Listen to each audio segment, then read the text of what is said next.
that's a fisheye. There's a good one. There's actually, if you look at one when he's inside the capsule, it's just the horizon a straight line, and it actually changes to a curve while he's still inside the capsule.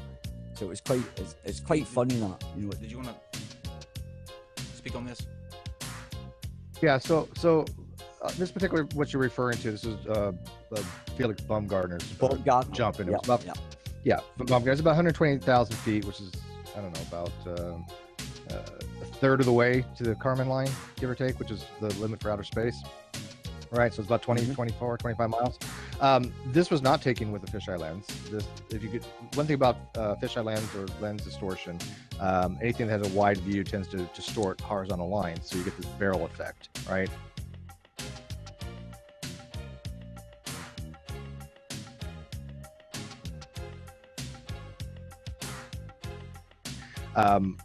That curvature is natural curvature. That's not caused by any kind of distortion or lens whatsoever. That's just a regular normal lens taking a picture of that. So how would you explain something like that?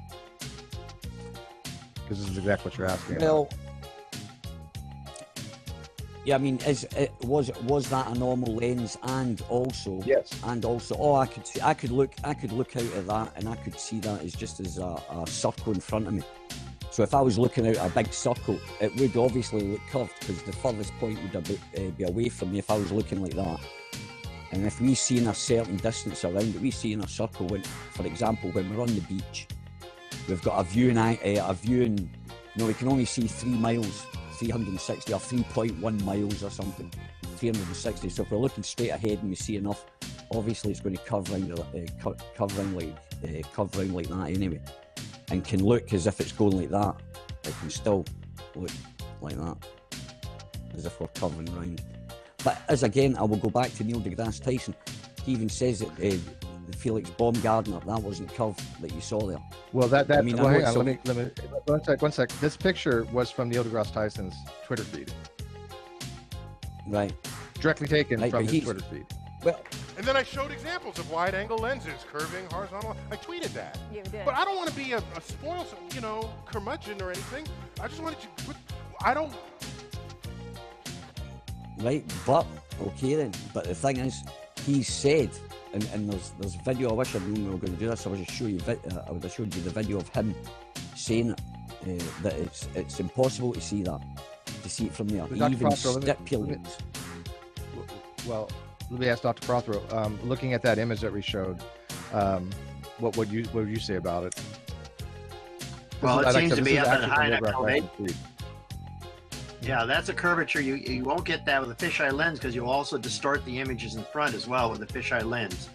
And that's not distorted. So that's clearly not a lens effect. Right, okay. There's photographs from inside there that shows it flat as well.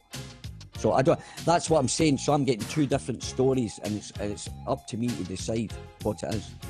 What's the other story? Well, that you're not high enough to see curvature up that height. You're not. But at that height, you clearly can't. You've got scientists saying that. Well, look, you've got one scientist saying that. You've got Neil deGrasse Tyson being adamant about it. This is from Neil's timeline. And doesn't matter. This is from Neil's timeline.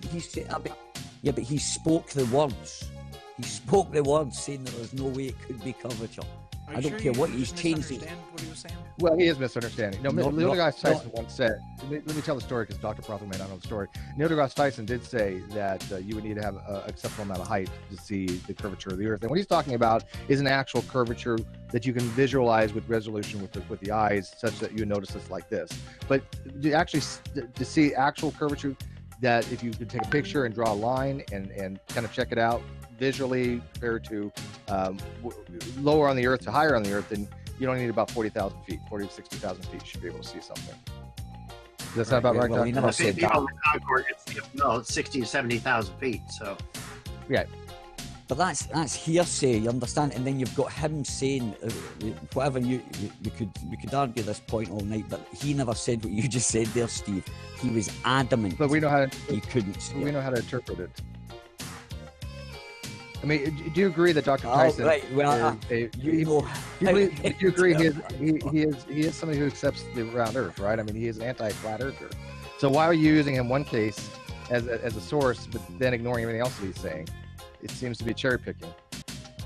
Show us where the International Space Station is, Hubble, etc. Oh, okay. So if the Earth were actually this size, the International Space Station would be orbiting about a half an inch above the surface.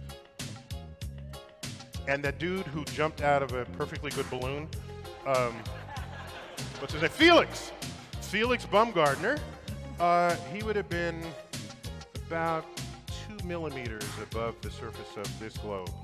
That's his edge of space jump.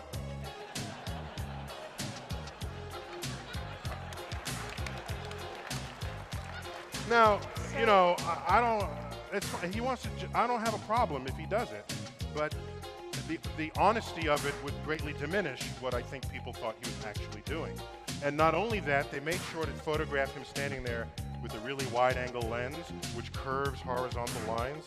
So in the photo, you see this curvature of Earth's surface, and he's, wow, he's in space. Look at that.